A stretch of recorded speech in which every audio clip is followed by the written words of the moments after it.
Merhabalar. Diyarbakır Büyükşehir Belediyesi'nin düzenlediği Toplumsal Barış ve Özgürlük Forumu devam ediyor.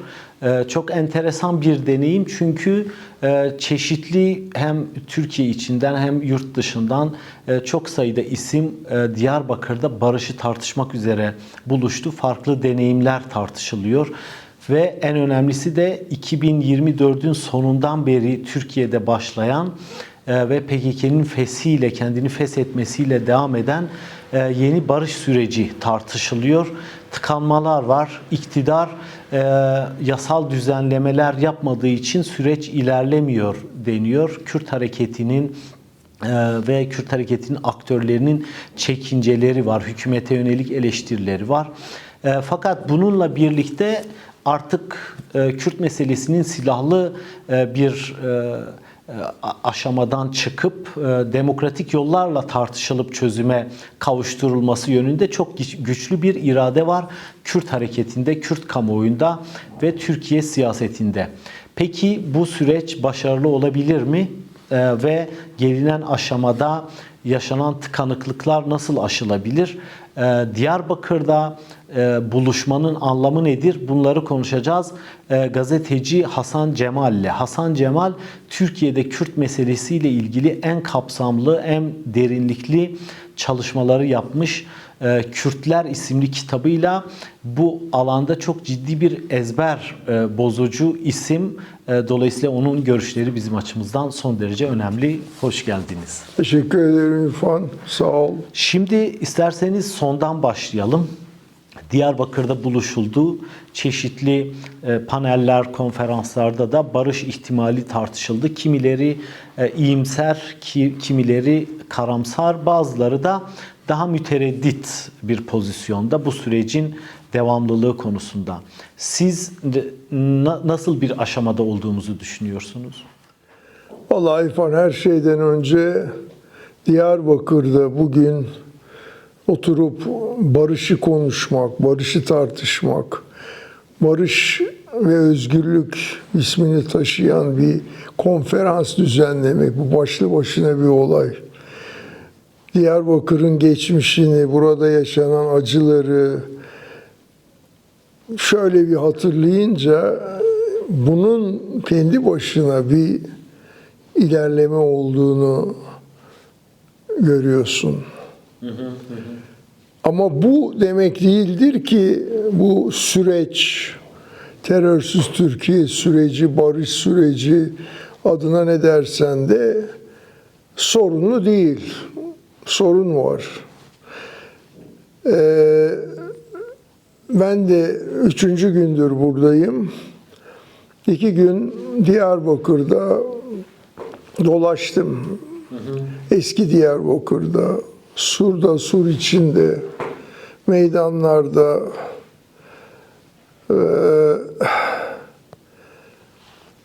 kürsülere tünedim.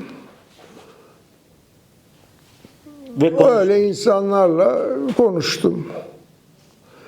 Her seferinde şunu gördüm. Ne diyorsunuz? Önce bakıyorlar böyle. Nasıl gidiyor? Yine bakıyorlar. En sonunda güven var mı? Güveniyor musunuz bu sürece dediğim vakit aldığım yanıtlar genellikle olumsuz. Yani sürece, çözüm sürecine ya da terörsüz Türkiye sürecine insanlar güvenmiyorlar. Bunu normal karşılıyorum. Yani bu topraklar öylesine acılar yaşamış ki bütün bu yaşanan acılardan sonra devlete güven kolay tesis edilmez yeniden.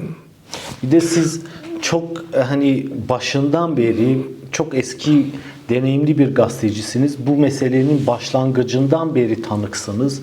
PKK'nın ortaya çıkışı, savaş, 1980'ler, işte 12 Eylül darbesi sonrası, ardından 90'lardaki faili meçhuller dönemi, AKP'li yıllar, bütün bu sürecin tanığısınız. Daha da önemlisi önceki yani 2013-2015 barış görüşmeleri sırasında PKK militanları Türkiye'yi terk ederken siz de onlara eşlik edip takip ettiniz. Hatta bu konuda yazdığınız kitabınız Türkiye'de yasaklandı, toplatıldı, yargılandı. Kürdistan Günlükleri. Kürdistan Günlükleri kitabınız. Şimdi o önceki barış görüşmeleri yani 2013-15 görüşmeleri büyük bir savaşla sonuçlandı. Büyük bir felaketle. Dün gezdim dediğiniz Suriçi, Diyarbakır'ın tarihi bölgesi büyük ölçüde savaşta yıkıldı. Dolayısıyla hani bu güvensizlik, Diyarbakır'daki halkın güvensizliği sizde de var mı? Bu deneyimler ışığında baktığınızda. Tam da ona gelecektim. Bana da bu süreç başladığı vakit benimle ilk konuşan Cansu'ydu. T24'ten Cansu Çamlıbel. Bana ilk izlenimimi sordu. Dedim ki bir tarafta Bahçeli, bir tarafta Erdoğan. Bu ikiliye bakınca bana güven vermiyor. Çünkü bu ikilinin barış ve demokrasi konusundaki sicilleri iyi değildir. Hatta kötüdür. Ancak demiştim, işin ucunda barış var. Söz konusu olan barış. O yüzden bunu ciddiye alıyorum ve kapıyı aralık bırakıyorum. Bugün de aynı noktadayım. Ama şunu söyleyeyim. Devlet Bahçeli'nin ve MHP'nin mesela konferansın açılışında MHP'nin mesajı bunlara baktığın vakit MHP Genel Başkan Yardımcısı Barış Forumu'na bir mektup o mesaj, gönderdi. o mesaj gerçekten iyiydi. Şimdi bunlara bakınca da ister istemez bir kapı açıyorum ve bu kapı benim kapımda açık. Aralık da değil, açık hatta. Kuşkularım var. Neden? Çünkü bu iktidarın demokrasi sicili bozuk, çok bozuk. Ve demokrasi konusunda, hukuk konusunda bunlardan düzgün adımlar gelir mi? Çok kuşkuluyum.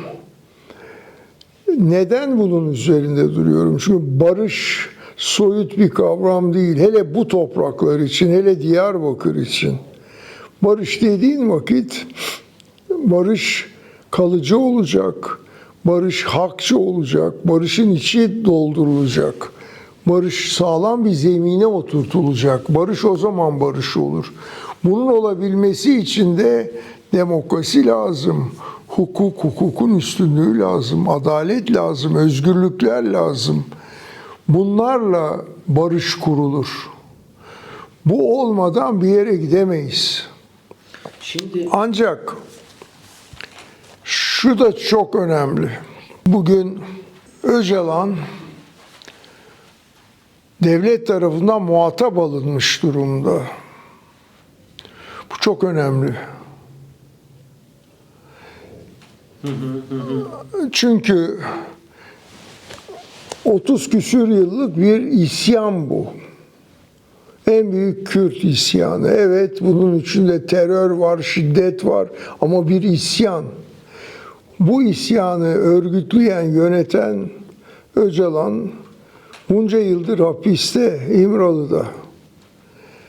Ama buna rağmen Türkiye'nin gündemine Kürt sorununu soktu. Kürt realitesi kabul edildi ve muhatap alındı. Bu başlı başına önemli bir şey. Bunu küçümsemiyorum. Soru işaretlerim var,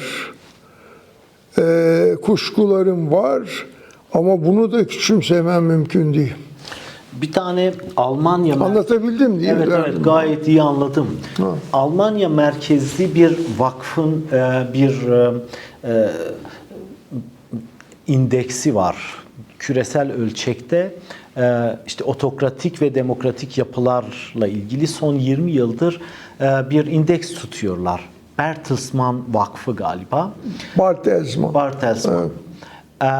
Ve 20 yıl önce küresel ölçekte demokratik sistemler otokratik sistemlerden daha fazlayken şu anda 2026 yılı itibariyle otokratik sistemler küresel ölçekte 137 ülke içinde %57 civarında. Dolayısıyla ve yapılan tespite göre otokratikleşen sistemlerin tekrar demokrasiye dönmesi de istisnai. Şimdi Macaristan'da Orban'ın kaybetmesi filan belki olumlu örnek olabilir ama pek çok ülkede demokrasiden otokrasiye geçildikten sonra geri dönüş biraz zor görünüyor ve Türkiye bu işte yeni popülist sağın egemenliği ve otokrasiler açısından küresel ölçekte hep örnek veriliyor. Ve şuraya geleyim. Aslında kendini sürdürebilmek için iktidarın, mevcut iktidarın bir barışa ihtiyacı olduğu, fakat bunu demokrasiyle değil, otokratik sistemde Kürtlerle barışılan bir düzlem arzuladığı görüşü de var. Sizce otokratik, yine merkeziyetçi bir iktidar düzeninde Kürt-Türk barışı sağlanabilir mi ve sürdürülebilir mi? Öyle bir soru soruyorsun ki bu sorunun içinde farklı sorular da var. Yani Erdoğan Kürtlerle anlaşıp Türkiye'de demokrasiyi ıskalamaya devam edebilir mi? Böyle bir şeye Kürtler izin verir mi? Böyle bir ıskalama Türkiye'de barışın içini doldurabilir mi? Ha? Sana soruyorum. Bana göre hayır. Mümkün İşte değil. Sürdürülebilir mi? onun için Erdoğan'ın kafasında elbette bu süreç başlarken bir numaralı sorun kendi iktidarını devamlı kılmak. Ve ondan feragat etmemek yani. Etmemek. O zaman da mesela en başta Kürtlerin DEM Parti'nin oylarına ihtiyacı var parlamentoda. Seçimi öne almak, yeniden aday olmak. Şimdi bunu yapıp gerisine boş verebilir mi? Kürtler, DEM Parti buna izin verir mi? Şu ana kadar baktığım vakit buna ihtimal vermiyorum. Bu senin tarif ettiğin rejimler benim son kitabımın adında yerini bulur. Zamane diktatörleri, zamane diktatörlükleri. Bunlar seçimle gelir. Tek adam, tek parti rejimlerini seçimle geldikten sonra usul kurarlar. Orban da böyleydi. Orban da şeyi örnek aldı.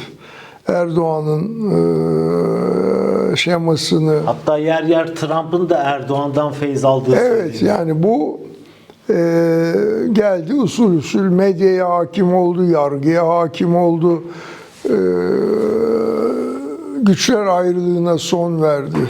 Fakat Orban sonunda seçim sandığında yenildi, veda etti. Orada bir zamane diktatörü seçim sandığında yenildi. Brezilya'da da benzer bir şey yaşandı. Türkiye'de de bunun olması yakın ihtimaldir.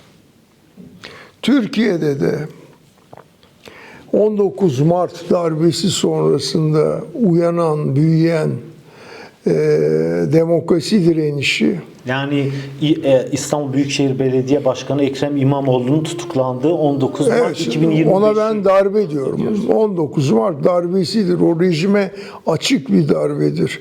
O darbe sonrasında Türkiye'de Halk Partisi üzerindeki ölü toprağını attı.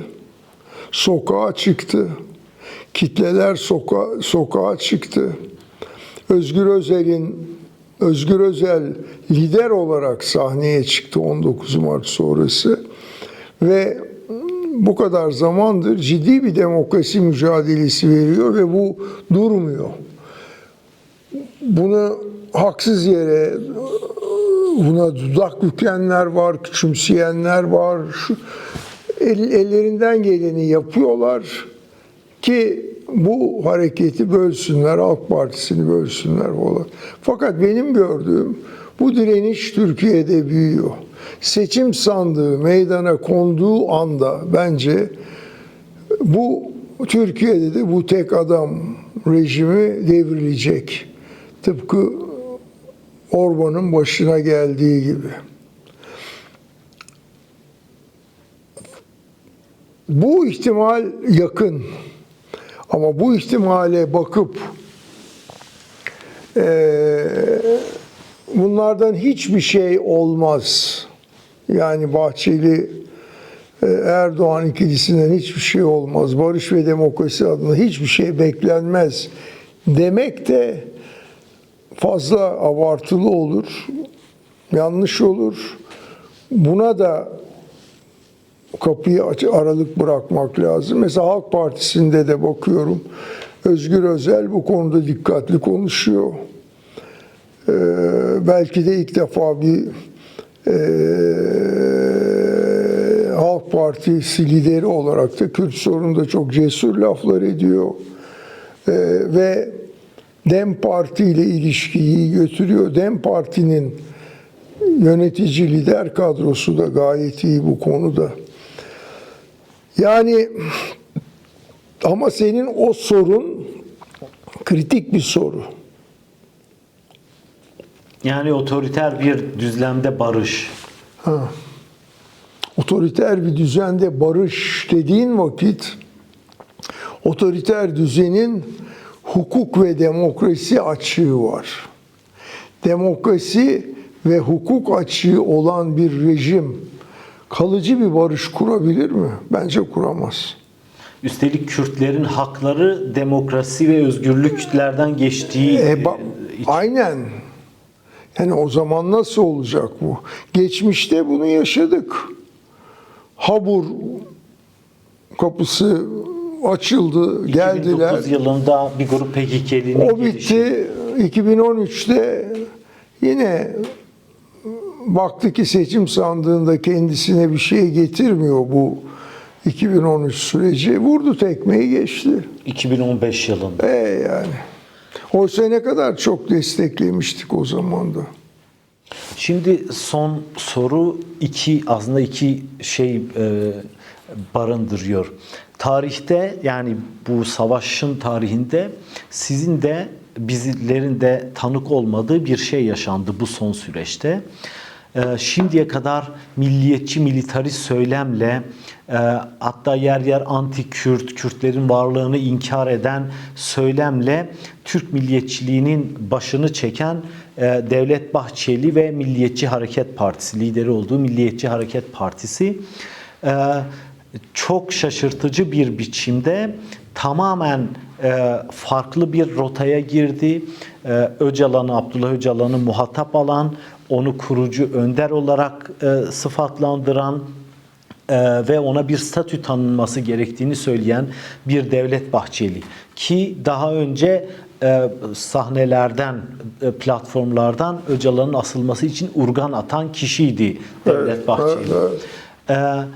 Böyle çok radikal bir dönüşüme tanıklık ettik.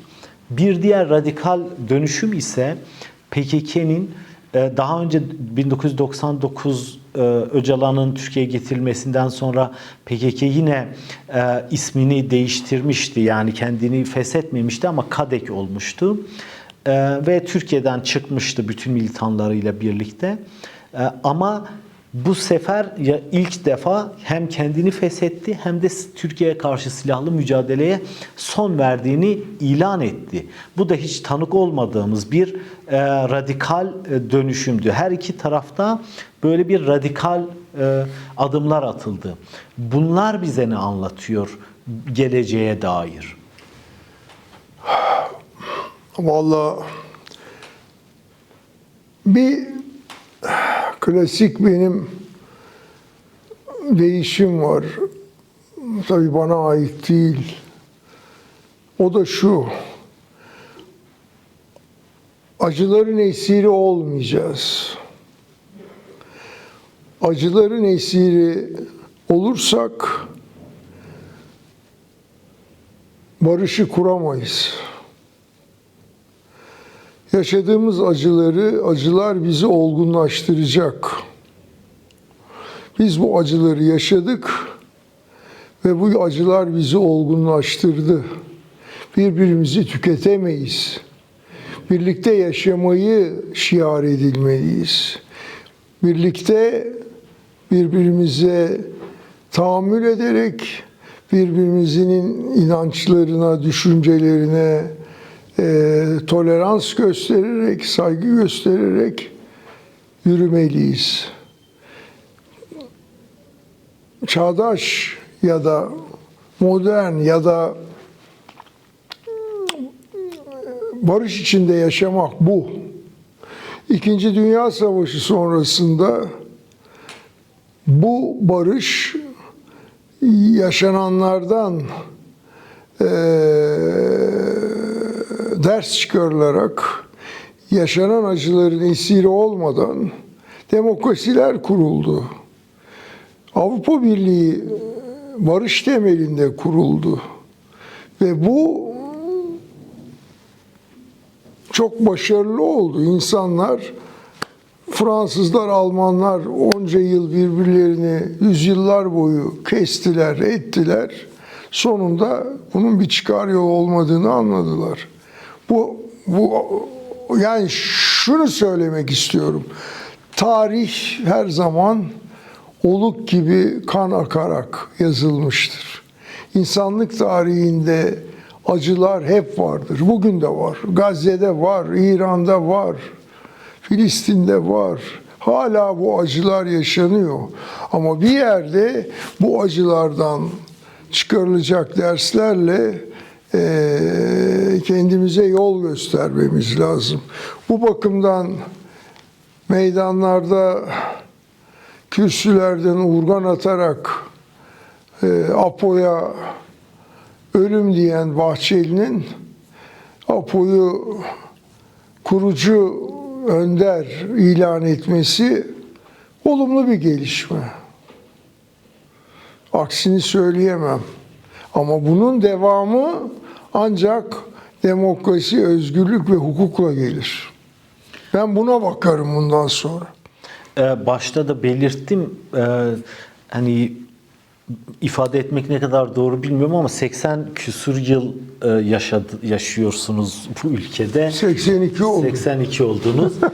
Çeşitli darbeler gördünüz. Barışın kıyısından dönüldüğünü gördünüz. Büyük felaketlere tanıklık ettiniz. Kürtlerin varlığının reddedildiği dönemlere tanık oldunuz.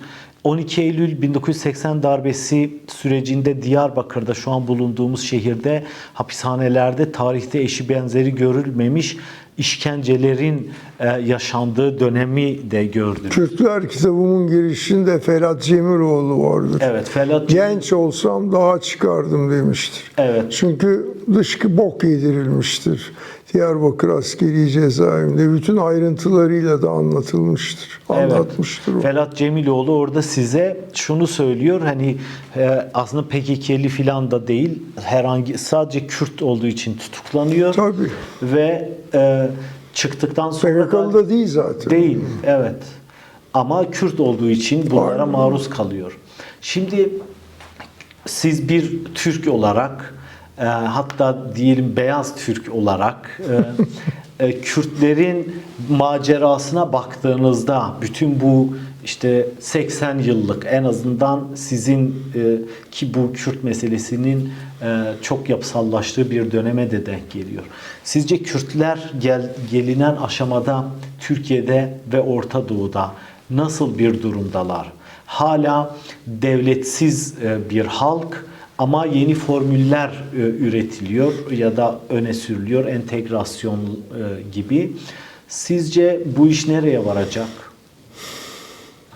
Hep bir girdap mı, bir kısır döngü içinde mi dolaşıyoruz, yoksa aslında tarih tekerrür etmek yerine bir dönüştürüyor mu, dönüşüyor mu?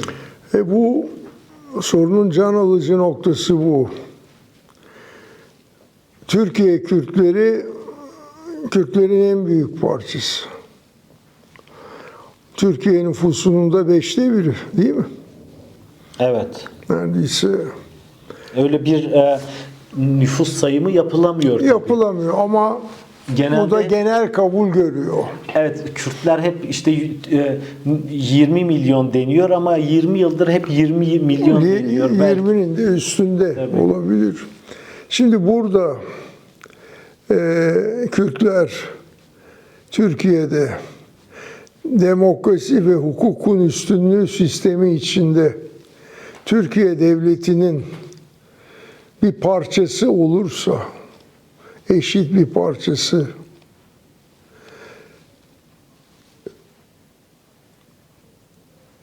hukukun üstünlüğünün var olduğu, demokratik hakların geçerli olduğu, yerel yönetimlerde gerçekten güçlü bir yerel yönetim anlayışının geçerli olduğu bir Türkiye'de Türkiye devletinin gerçekten bir parçası haline geldiği vakit o zaman Orta Doğu'nun da yüzü değişir. Benim hep üstünde durduğum bir konu, Türkiye'nin nihai oyun planı kendi Kürtleriyle gerçek bir barış yapmış, Kürtlerin anayasal eşitliğini tanımış bir Türkiye, aynı zamanda bölge Kürtleriyle de barışını yapar ve gerçekten bir büyük devlet haline gelir. Ve bu Irak'ı da, Suriye'yi de, bütün İran'ı da, bütün bölgeyi de etkiler. Yani burada